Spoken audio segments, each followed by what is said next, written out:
mantan-mantan dirut, kemudian mantan-mantan komisaris. Mantan itu sangat mulia dan berharga. Manakala sudah berpisah saling tetap mengasihi. Sahabat saya, Abah. Saya nyebutnya Abah, panggilannya Gus Miftah. Apa ciri sahabat? Ciri sahabat itu adalah dia hadir di sampingnya saat orang menghujatnya. Dia hadir di sampingnya saat orang meninggalkannya. Itulah sahabat. Bukan yang berlari ketika orang susah, yang datang paling dulu ketika dia bahagia. Itu bukan sahabat. Itu namanya politisi.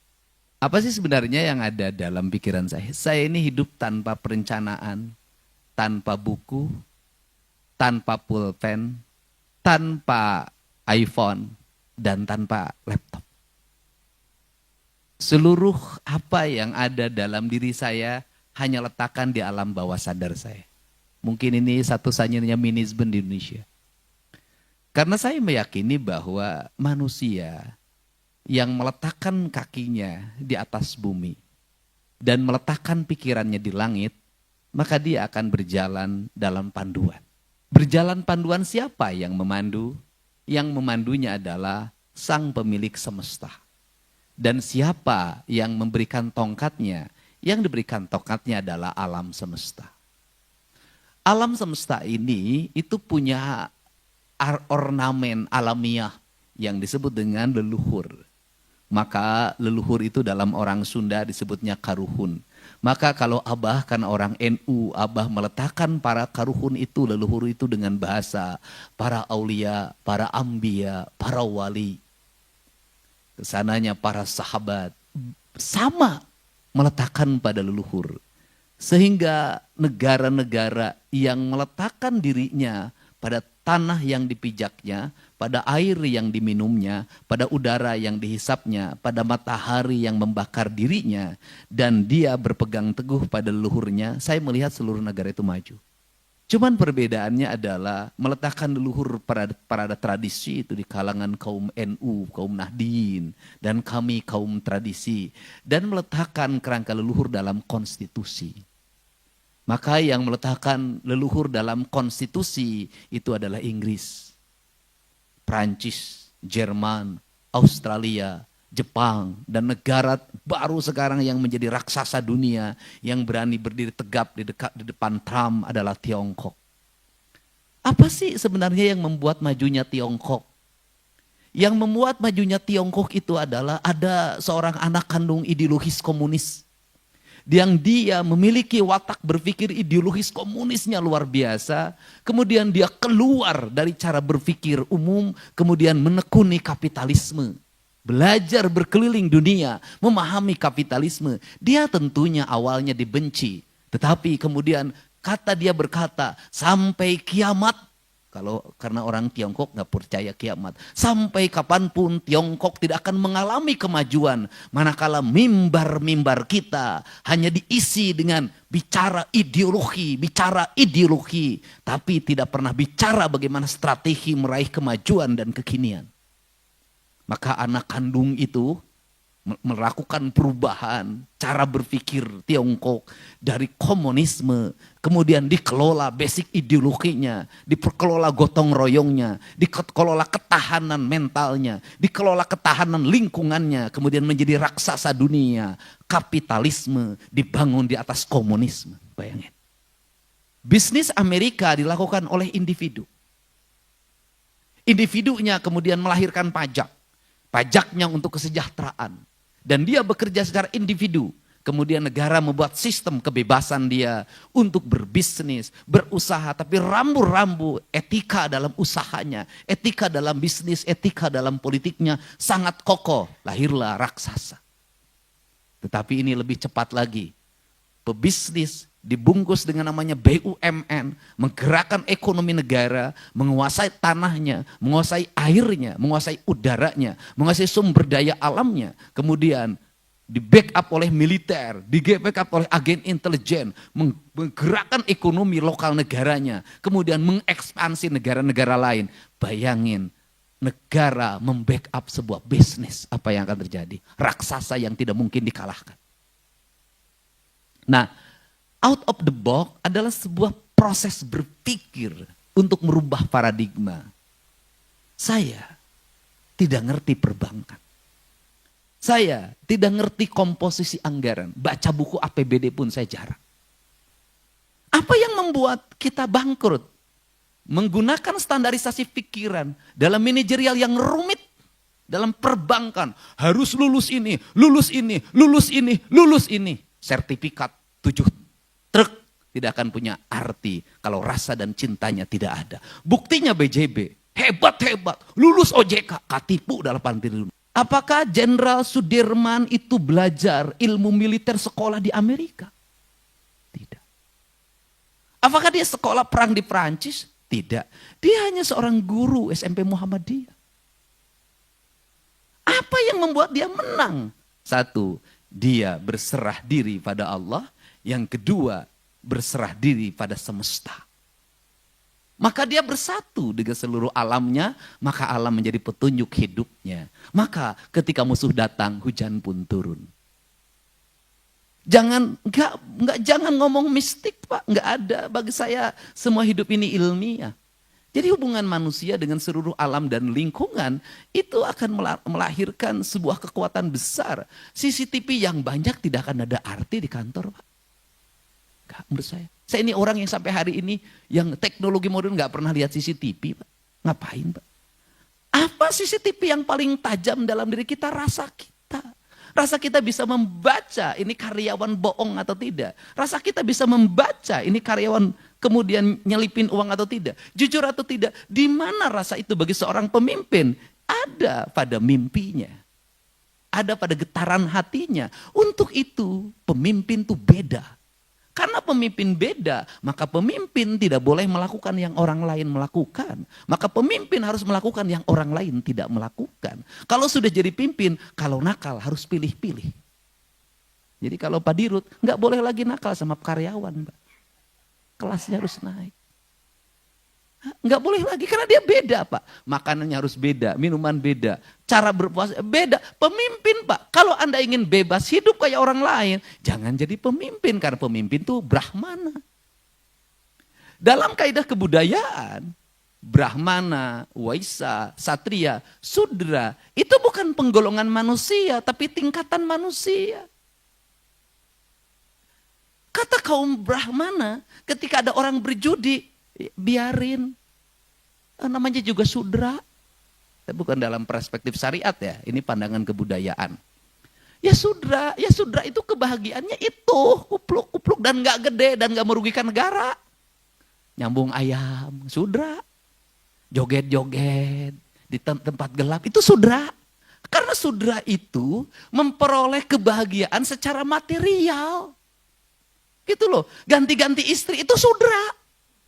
Karena meletakkan kebahagiaan pada aspek material. Sudra itu hukumnya cuman 2. Bibir basah, kanyut basah.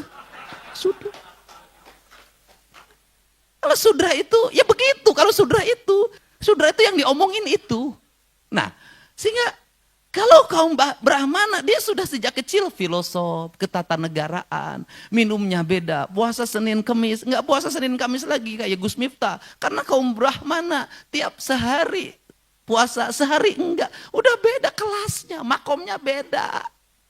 Jadi kalau honornya beda, memang makomnya juga beda. Ini penting. Nah ini tingkatan ini penting, beda. Sehingga kalau dia bersinggah sana, bertahta, bukan dia tidak mau campur, tapi tingkatannya. Nah sehingga Mas Sujiwo Tejo itu kenapa nggak setuju sama demokrasi?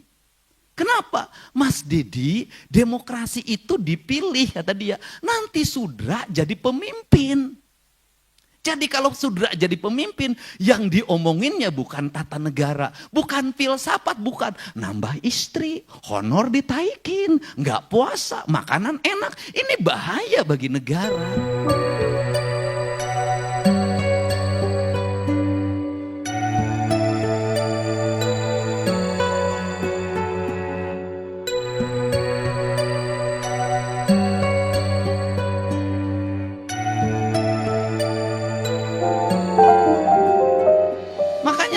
jadi pemimpin itu sejak kecil sudah dibedakan. Nah, apa sih saya cerita ini? Apa? Cerita ini cerita perbankan. Cerita perbankan itu adalah cerita ketajaman pikiran dan baca pasar. Nah, karena cerita ketajaman, pertama, apakah kita akan bangkrut? Tidak akan pernah. Apakah kita tidak akan kompetitif? Tidak akan pernah. Selama apa? Selama niat kita dan kemudian diri kita ada. Kata orang Sunda itu ngawiraga sukma. Ngawiraga sukma itu dalam bahasa biologi disebutnya bersenyawa. Kemudian dalam bahasa kebudayaan manunggal. Kalau dalam bahasa Abah nauhin. Apa itu? Saya katakan ketika orang bekerja di BJB, maka BJB menjadi bagian yang tak terpisahkan dalam hidupnya. Itu penting. Apa yang merusak sebuah perusahaan? Sebuah korporasi, sebuah lingkungan, apa? Ketika yang mengisinya menjelekkan tempat dia bekerja. Kemana bercerita? Terbalik bang, terbalik. Maka korup di TNI, gak boleh anak buahnya. Apapun yang terjadi gak boleh bercerita keluar. Maka korup. Maka untuk itu, kalau BJB ingin berhasil, seluruh pegawainya masukin barak militer. Serius saya. Serius. Ini enggak main-main. Masukin barak militer. Untuk apa? Persenyawaan, penyatuan jiwa. Dan di barak militer nanti akan ketahuan. Mana pegawai yang punya visi, mana pegawai yang asal-asal. Dari situlah terjadinya seleksi. Alam yang akan menseleksinya. Disumpahin satu-satu. Saha anu nek maling KBJB, sanu tadi gawe KBJB, saumur hirup sia, 7 turunan sia, mau pernah berkah. Sumpahnya itu Pak. Ini penting. Jadi menyatukan diri. Saya ini Pak, orang yang paling gila dalam berspekulasi. Kenapa? Saya kalau ditanya, guru Kang Deddy Mulyadi di bidang ekonomi siapa? Ibu saya. Kenapa ibunya? Apakah ibunya ahli ekonomi? Enggak, sekolah SD aja cuman kelas 2, baca tulis aja enggak. Kok bisa? Ya bisa, dia sebagai ekonom ulung. Dari mana letak ekonom ulungnya? Anaknya 9, gaji suaminya hanya prajurit kepala, palang 3, tapi anaknya sehat-sehat, bisa sekolah, bisa kuliah, tak ada sejengkal tanah pun yang terjual. Bukankah itu ekonomi ulung? Negara kita ini sudah berapa ton emas yang diangkut? Sudah berapa juta, puluh juta, miliar meter kubik itu nikel dan kemudian batu bara yang diangkat.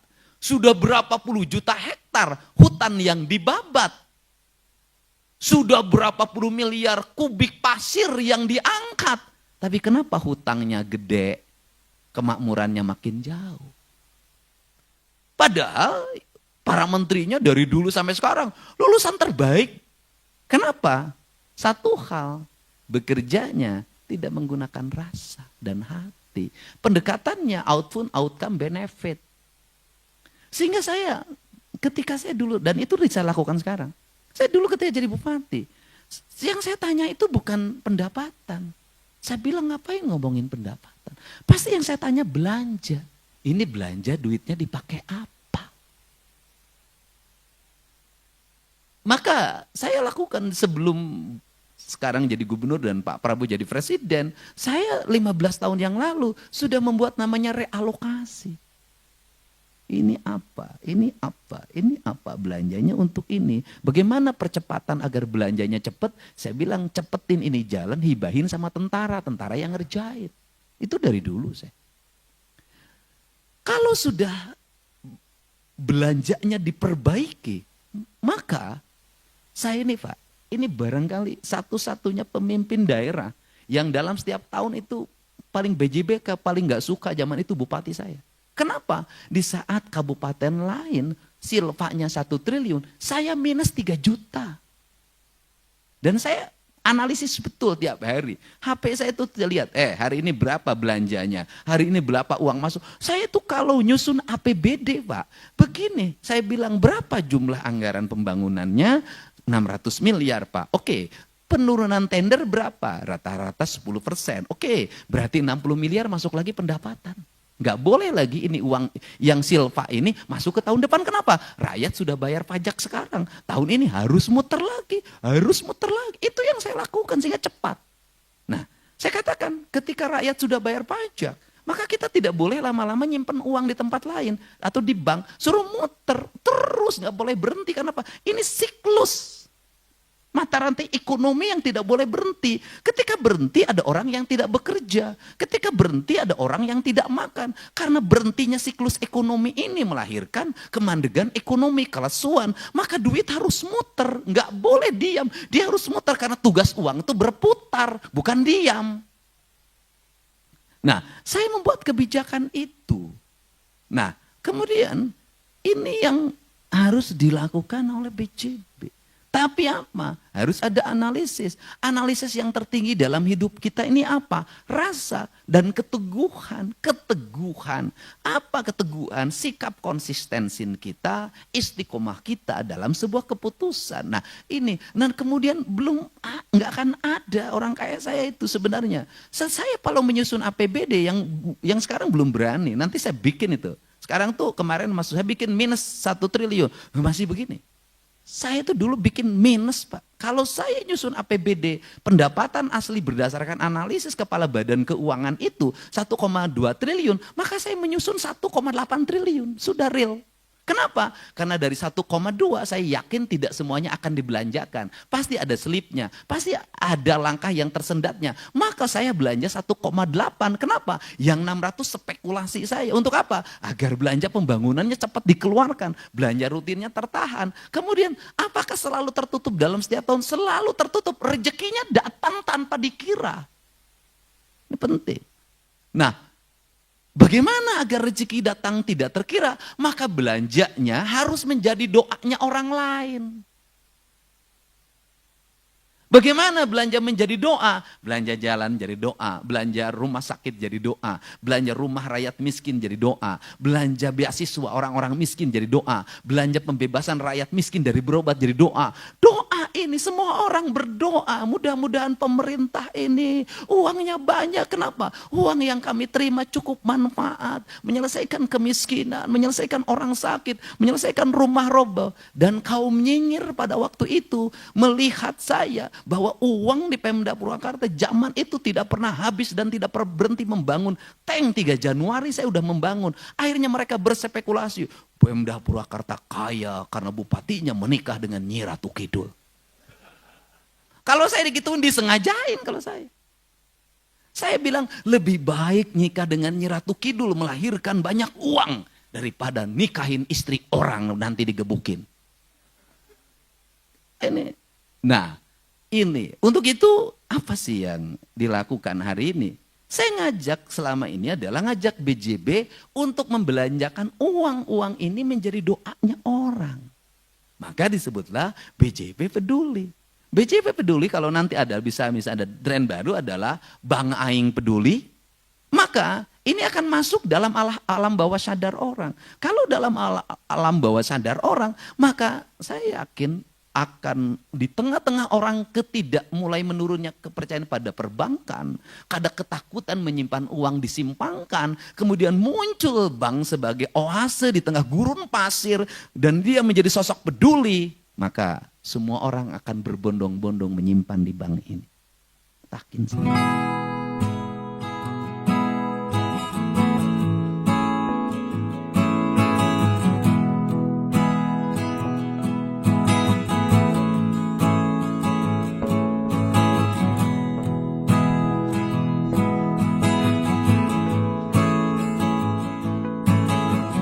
Apa yang ada dalam pikiran publik hari ini adalah ingin mencari seseorang yang dipercaya. Ingin mencari perbankan yang terpercaya. Itu. Jadi orang Indonesia itu apakah tidak gotong royong? Kuat, empatinya kuat. Ingat, orang baik akan bertemu dengan orang baik. Orang ikhlas akan bertemu dengan ikhlas. Bank penebar kebaikan akan bertemu dengan nasabah penyumbang kebaikan. Tapi bank penebar kebusukan akan bertemu dengan nasabah penyumbang kebusukan. Garong akan bertemu dengan garong. Rampok akan bertemu dengan rampok. Lelaki hidung belang akan bertemu dengan PSK. Tuhan. Sudahlah.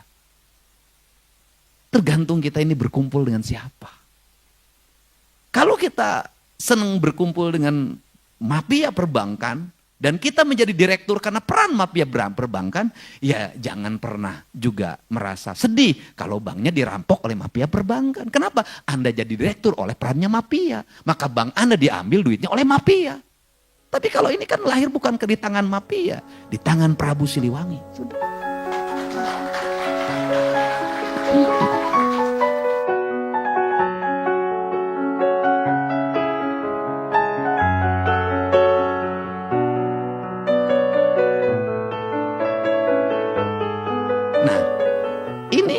Ini penting. Nah, untuk itu mari kita bangun kesadaran. Ini ideologi.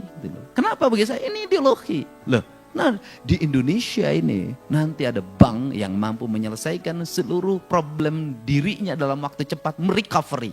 Kemudian lahir kepercayaan publik. Berbondong-bondong orang menyimpan. Dan kemudian orang yang meminjam pun orang yang memiliki orientasi untuk pengembangan ekonomi, pengembangan pembangunan. Dan itulah namanya Bank Aing, BJB. Atau BJB Bank Aing. Sudah. Dan ini perlu watak ideologi, saya berulang-ulang ideologi. Saya selalu meneguri lingkungan di Pemda. Provinsi itu kamu bekerja tidak ideologis. Kamu bekerja hanya mengikuti aspek administratif.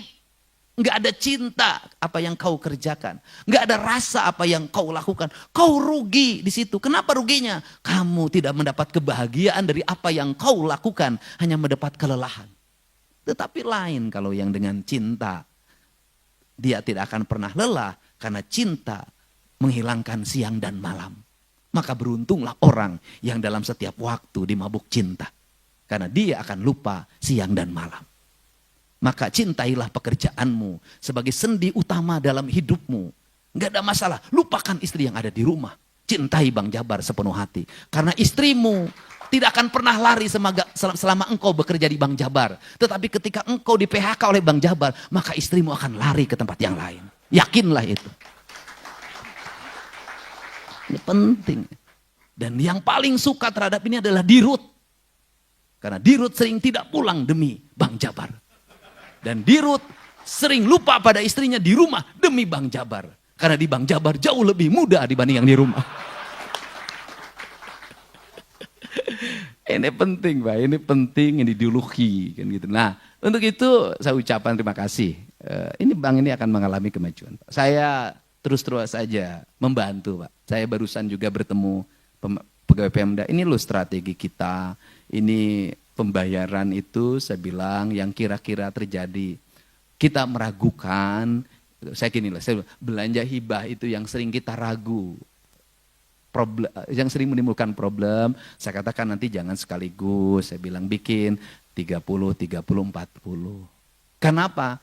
Pertama, untuk mengatur ritme keuangan daerah. Yang kedua, untuk memastikan penggunaan. Yang ketiga, biar Bank BJB agak lama uang Pemdanya tidak cair di tengah. Dan kalau dari sisi personality Deddy Mulyadi, saya sangat rugi bermitra sama BJB. Rugi bah. 1 menit 150 juta tidak bisa saya dapatkan. Kenapa? Karena saya pejabat, nggak boleh saya mendapat sponsor di channel saya BJB, nggak boleh. Dan BJB dengan nikmatnya mendapat tayangan-tayangan tanpa bayaran.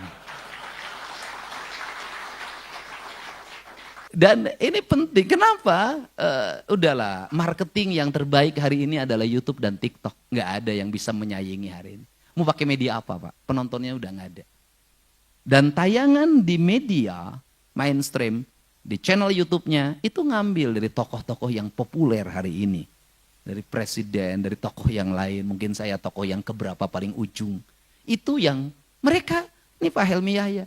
Hari ini tuh jujur aja, mereka tuh butuh pada orang-orang yang setiap hari digemari oleh publik. Karena dari situ ya viewer didapat. Bagaimana Tempo menikmati wawancara saya berjuta-juta penonton. Meskipun saya menjadi Mulyono II. Tapi bagi saya Nggak apa-apa jadi Mulyono 2, Mulyono 3, Mulyono 4. Karena memang nama saya adalah Mulyadi. Itulah marketing. Kita ini dunianya sudah seperti ini. Nah, untuk itu ya sudah BJB nggak usah lagi makanya ngomong saya nggak usah lagi ada anggaran 4 iklan 400 kerjasama nggak usah cukup nuturkan bujur Deddy Mulyadi BJB peduli BJB peduli. Nah terakhir apa sih yang membuat kepemimpinan itu energik ya hati Pak. Bagaimana hati? Satu nggak boleh ada protokoler capek di MC-on yang terhormat panjang lah dilatih. Kalau saya itu kalau sudah tiut ganeng jangan ganeng. Udahlah dibikin simple, dibikin efektif, kemudian kerjakan sesuatu berdasarkan selera kita. Pakailah baju yang membuat kita nyaman, jangan memaksakan diri bajunya orang lain. Pakai baju orang lain tuh nggak enak, Pak. Apalagi pakai istri orang lain digebukin, Pak. Kayak Abah kan ya memang baju nyamannya ini. Itu. Baju nyamannya ini. Ini yang membuat wanita tergila-gila sama Abah. Tapi ada satu wanita yang belum bisa didapatkan. Yaitu wanita bidadari di surga yang belum dia temukan. Tidak akan keseleo, Pak. Saya mah politisi, Pak. Dan saya kagumnya sama Abah itu apa sih? Kan dia hari gaul dengan artis cantik. Setiap malam berkeliling ke tempat-tempat hiburan. Menemui perempuan-perempuan dengan dada terbuka. Ya kan? Dengan rok yang naik ke atas, Abah itu bisa mencintai tapi tidak pernah meniduri. Itu hebat. Hebatnya Abah. Dan itu. Kemudian Abah memberikan kesadaran. Jadi kalau ditanya, siapakah yang selalu memberi tanpa pernah ingin dilayani? Ya Abah Miftah. Dia memberi ilmu, memberi bekal duit. Kan tidak pernah dilayani. Tidak hitungan kayak pegawai BJB. Tetapi cinta yang sejatinya tetap sama Umi di rumah. Kenapa? Mencintai Umi di rumah karena Umi menemani sejak Abah tidak punya apa-apa dan bukan siapa-siapa. Dan lelaki yang hebat itu adalah lelaki yang tidak meninggalkan istrinya, yang mendampinginya saat dia dalam kesusahan. Itulah lelaki hebat. Daripada mengganti lebih baik nambah. Itu pun kalau ada persetujuannya. Kalau tidak persetujuan, biarkan engkau di sampingku. Dan biarkan aku menghayal pada yang lain.